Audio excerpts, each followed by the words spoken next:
Tim SAR gabungan telah berhasil mengevakuasi jenazah pendaki asal Brasil Juliana ke puncak lereng di Gunung Rinjani, Pulau Lombok, Nusa Tenggara Barat. Jenazah Juliana sebelumnya dilaporkan berada di dasar jurang dengan kedalaman sekitar 600 meter. Tim SAR harus membawa jenazah naik ke Pelawangan, salah satu titik aman di jalur pendakian, sebelum diturunkan ke bawah. Sebelumnya, tim SAR melaporkan sempat mengalami kendala cuaca saat hendak mengevakuasi jenazah menggunakan helikopter. Cuaca mendung hingga hujan ringan mengguyur wilayah Sembalun. Kondisi ini membuat helikopter Basarnas yang telah tiba di kawasan TNGR tidak dapat menjangkau titik lokasi penjemputan semula.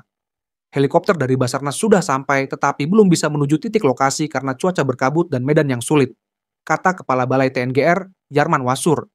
Berikut ini komentar netizen Brasil usai warganya berhasil dievakuasi dari Kawah Rinjani dalam keadaan meninggal dunia.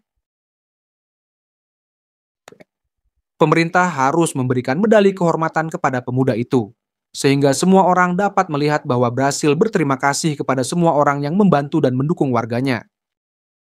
Saya mendukung negara kita mengundang Agan untuk datang ke Brasil untuk menerima penghargaan kenegaraan, untuk dianugerahi medali. Orang itu adalah monster pendaki gunung. Orang itu adalah monster pendaki gunung. Dia mengalami kematian yang sangat menyedihkan dan kesepian dengan rasa takut, lapar, haus, tanpa kacamatanya, karena dia memiliki miopia tingkat 5. Sungguh kematian yang menyedihkan. Kisah tentang Juliana Marins ini sangat menyedihkan.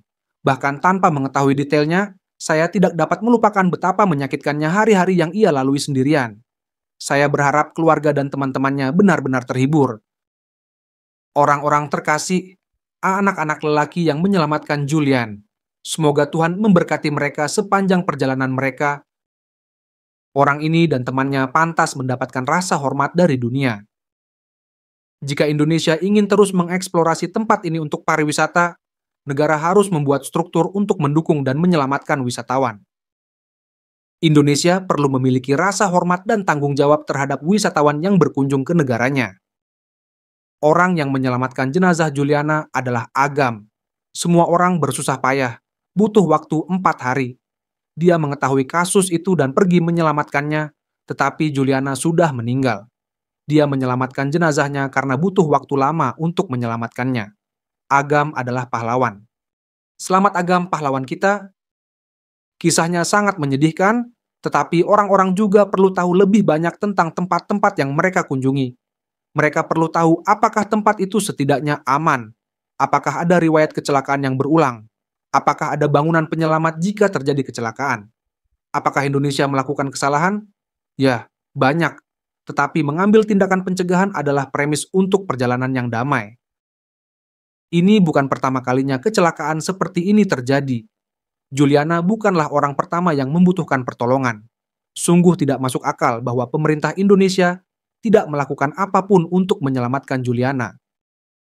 Juliana dan Agam pasti akan mendapat penghormatan dalam sebuah film. Sangat menyedihkan. Kurangnya perhatian terhadap penyelamatan lokal sangat disayangkan. Dan coba bayangkan, banyak warga Brazil yang hanya memperhatikan rokok dan tidak memuji pengorbanan yang dilakukan pendaki tersebut. Astaga. Agam layak mendapatkan medali keberanian. Dan absurditas baru-baru ini. Dalam otopsi yang dilakukan di Indonesia, mereka mengatakan bahwa dia meninggal karena beberapa patah tulang dan pendarahan dalam, dan bahwa dia hidup selama maksimal 20 menit. Bagaimana jika video yang dibuat oleh Spanyol itu terjadi berjam-jam setelah kecelakaan?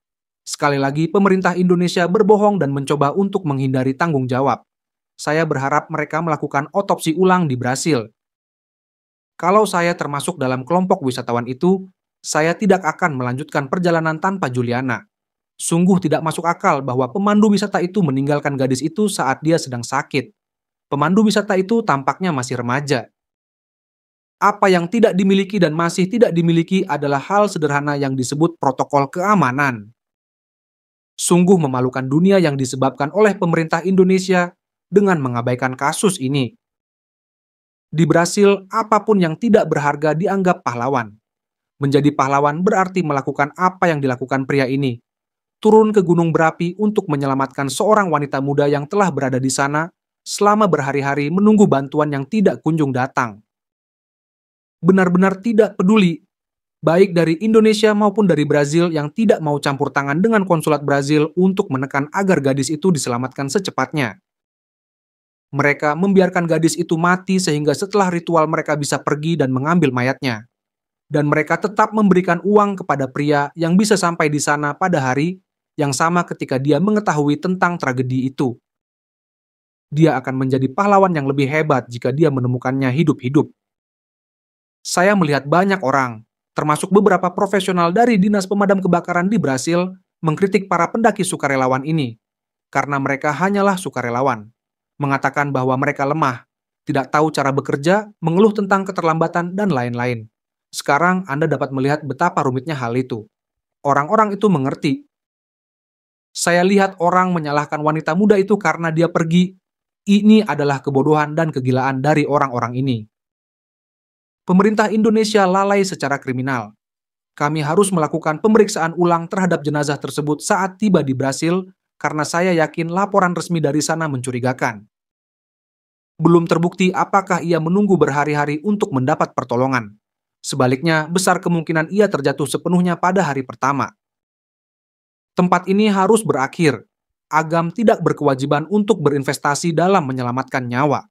Suatu saat nanti, dia akan kehilangan nyawanya atau nyawa seorang temannya. Bagi saya, tempat ini akan ditutup. Kita tidak bisa meremehkan alam. Kini pemerintah mengklaim bahwa menurut otopsi, dia meninggal beberapa jam setelah terjatuh karena pendarahan dalam. Benarkah itu atau hanya untuk meredakan amarah mereka? Bagi saya, pemandu kelompok Juliana datang kembali dan mencoba memperkosanya. Dia melawan dan kehilangan keseimbangan dan akhirnya jatuh.